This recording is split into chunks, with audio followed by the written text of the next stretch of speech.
Chapter 1: The Call to Adventure.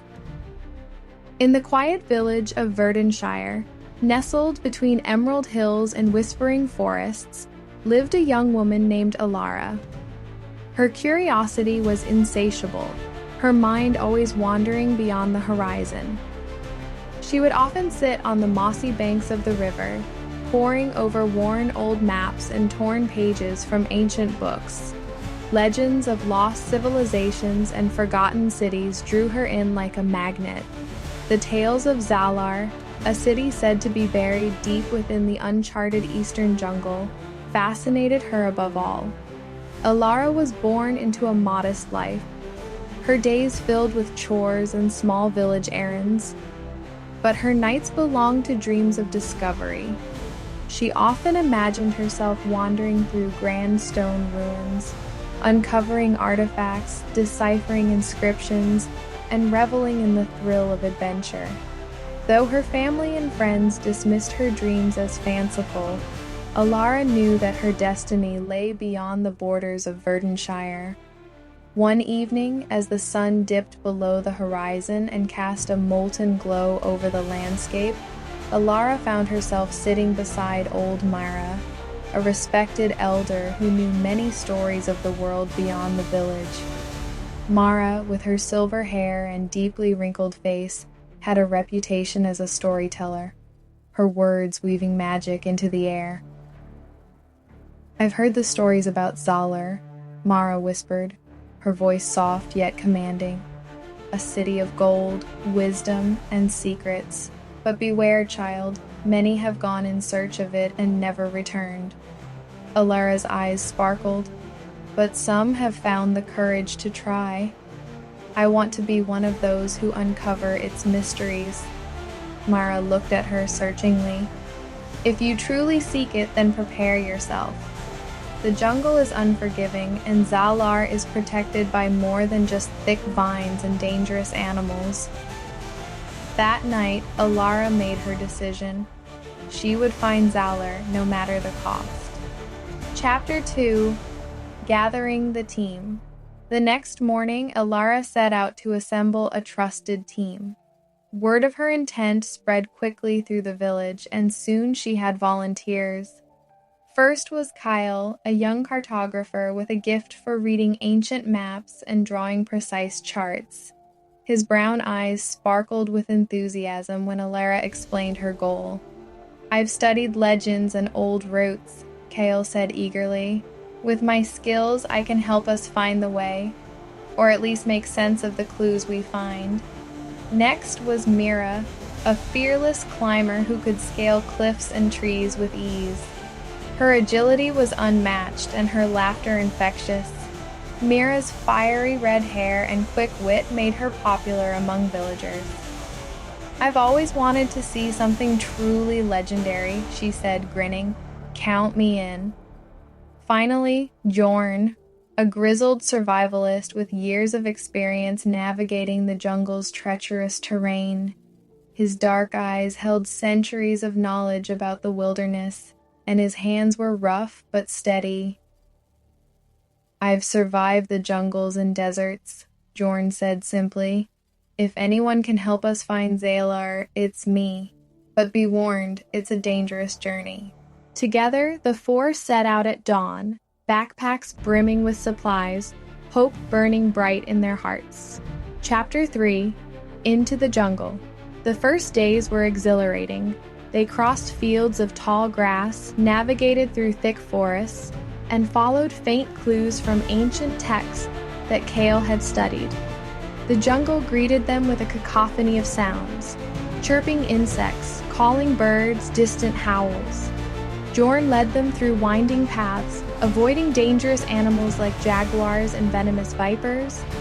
Mira's agility came in handy as she scouted ahead, spotting paths overgrown with vines or where the terrain was too treacherous. On the third night, they camped near a small river, illuminated by fireflies. Alara sat gazing at the stars, wondering if their quest was truly possible. "Will we find it?" Mira asked, eyes shining with anticipation. Jorn stroked his beard thoughtfully. Many have tried, few succeed, but I believe we are different. We have purpose and the will to succeed. Kyle studied his worn map. There are legends of a hidden entrance, marked by a special set of stones. If we find those, we might be closer than we think. Their journey was not without hardships. As weeks passed, the jungle grew denser. They faced torrential rains, which flooded paths and soaked their supplies. Chapter 4: Trials of the Jungle. The days blurred into a seemingly endless expedition. The jungle's canopy thickened, filtering the sunlight into shimmering green mosaics on the forest floor. The air was thick with moisture, and every breath was flavored with the scent of moss, damp earth, and blooming orchids. The team moved cautiously, senses alert to every sound. Alara often paused, listening for the distant call of birds or the rustling of leaves, a sign of larger predators lurking nearby. Jorn's experience kept them alert, as he stored away information about animal tracks and what each sign might mean. One afternoon, while crossing a narrow vine bridge over a chattering creek, Mira's keen eyes spotted something unusual, an arrangement of stones partially hidden beneath fallen leaves. "Look at this," Mira called softly, kneeling. She gently brushed away the foliage, revealing a carefully placed set of flat stones. Kyle crouched beside her, eyes wide with curiosity. "This is a marker, an ancient trail marker, perhaps. It aligns with the legends of the hidden entrance." Jorn examined the stones intently. Impressive. The ancient builders loved to mark their paths with symbols no longer common today. We're getting closer. But the jungle wasn't just a puzzle. It was a living maze of peril. One day, as they pushed deeper into a particularly dense thicket, thick vines wrapped around Mira's ankles. She struggled but managed to free herself, after which she looked back with a gritty smile. "Phew," she said, brushing off her pants. "This jungle's got a wild sense of humor." By nightfall, the team was exhausted but motivated. Their shared purpose was stronger than ever, and victory beckoned on the horizon. Chapter 5: Meeting the Zaru. As they pressed on, the team's luck changed when they stumbled upon a small clearing, where figures dressed in vibrant, patterned cloth gathered around a fire. The villagers, the Zaru, looked at the outsiders with suspicion and curiosity. Jorn stepped forward with open hands. "We mean no harm. We seek the city of Zalar, its secrets, its knowledge. We come in peace." The villagers were wary but attentive, and after a tense silence, an elder woman with piercing blue eyes spoke. "Many who enter these jungles seek treasures.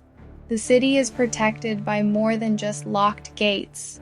It is guarded by history and the spirits of those who dwell here. If your hearts are pure, we may help." A tamarind tree nearby offered shade as the elders shared stories of the jungle's ancient guardians, spirits that protected Zalar, hidden from outsiders.